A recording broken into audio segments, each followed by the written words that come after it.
Dans la partie 6 sur le jeu de plateforme, nous allons voir maintenant comment la caméra fonctionne. Je vous conseille aussi d'aller voir de nouveau les informations que j'avais données dans le cours de base Unreal Script, donc la partie 11, sur le Game Info et le Player Controller. Si l'on va dans la classe SPG Camera, eh bien déjà on constate ici que de nouveau on a affaire à un archétype, donc ce qui va nous donner la possibilité de modifier les paramètres de la caméra sans effectuer une compilation du code. Avec le code qui se trouve donc ici, on recalcule pour chaque trame, ici, on recalcule la position et la rotation de la caméra par rapport à l'emplacement de la cible qui dans le cas présent est notre player. Dans les défauts propriétés, on a ici donc la caméra propriété qui est en relation avec SPG caméra propriété où l'on stocke ici donc les valeurs qui sont fournies dans l'archétype. Ensuite, si l'on va dans la classe SPG Player Controller, eh bien, on retrouve dans les propriétés, ici, dans les défauts propriétés, la classe SPG Camera. Si l'on retourne dans l'éditeur, on trouve donc l'archétype Caméra Propriété qui se trouve donc dans la zone archétype du Starter Platform Game contenu. Alors, cliquons deux fois. Et là, on a donc la possibilité, vous voyez, de changer la valeur de x et de mettre par exemple x à moins 650 par exemple, et là on peut donc effectuer un nouveau test et à ce moment là vous voyez on est beaucoup plus loin par rapport au player.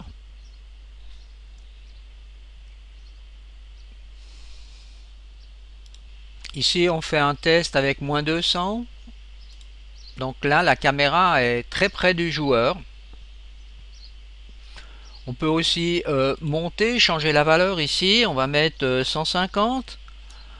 Et là de nouveau je vais reculer la caméra à moins 350.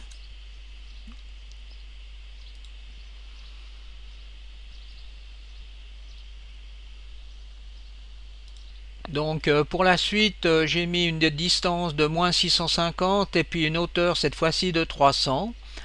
Alors maintenant nous allons nous intéresser au jump du player. Alors ici il ne sera pas possible donc de créer ce qu'on appelle un double jump comme on a vu précédemment. Alors ici il va falloir jouer donc sur une autre variable pour pouvoir changer la hauteur du jump. Je commence par faire un test. Alors souvenez-vous, on doit appuyer sur la barre d'espace pour faire sauter notre joueur. Alors là on a un tout petit saut. Alors nous allons corriger ceci. Je vais dans la classe SPG Player Pan où se trouvent donc les propriétés du player et tout en bas ici dans les défauts propriétés, et bien ici je vois une variable jump height de 240. Alors je pourrais par exemple la changer ici et recompiler le code, mais on va plutôt le faire dans le Kismet. Je vais dans le Kismet, donc je rajoute un module player spanned, donc le player est dans la scène, et ensuite je rajoute un module modifie propriété, et dans ce module vous voyez ici le nom de la variable que l'on va changer est jump height. On dit modifie propriété, on coche donc cette variable et on donne par exemple une valeur de 700. Ensuite il suffit de faire ce lien et de faire un test pour voir la modification s'effectuer.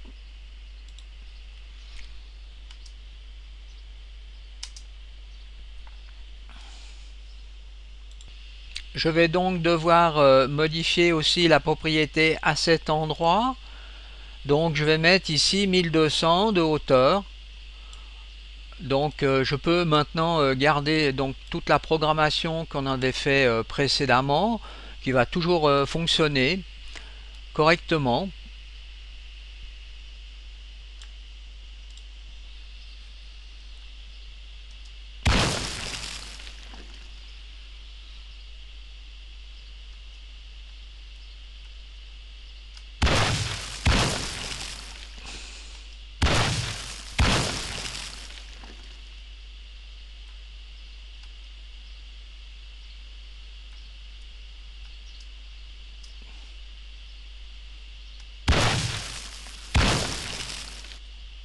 Si je désire quand même que ce soit la touche W qui agisse comme jump plutôt que la barre d'espace, eh bien je vais retourner dans le défaut input, donc dans le directory configuration et le fichier défaut input que je vais modifier de la façon suivante.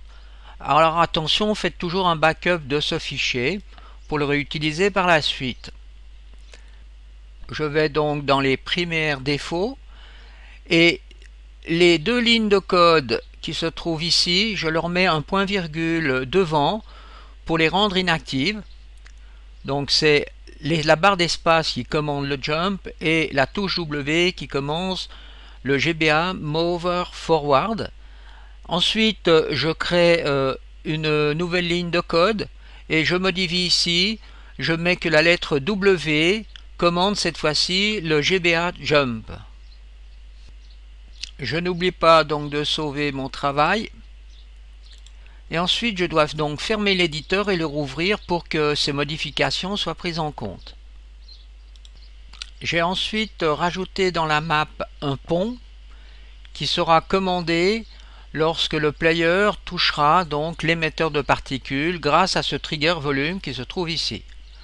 Alors dans le Kismet, ceci correspond à cette programmation. Donc trigger volume 1, on déclenche l'émetteur de particules donc que l'on éteint. Ensuite on modifie les propriétés aussi du player, donc les propriétés de jump, on redescend à 300 et on commande l'outil matinée avec un petit délai de 2 secondes que l'on met sur l'entrée play de l'éditeur matinée.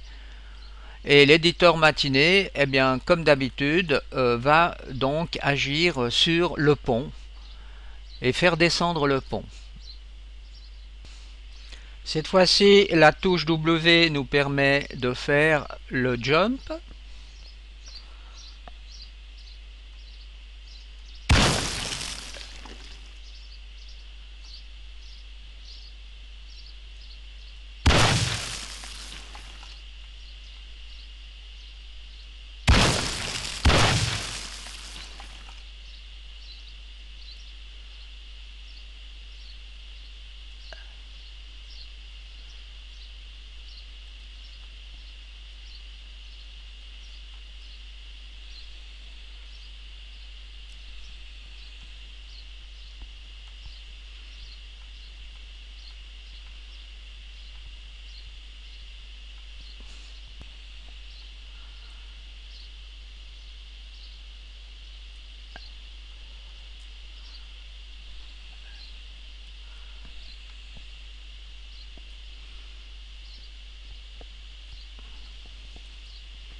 Et là, on voit apparaître une petite surprise.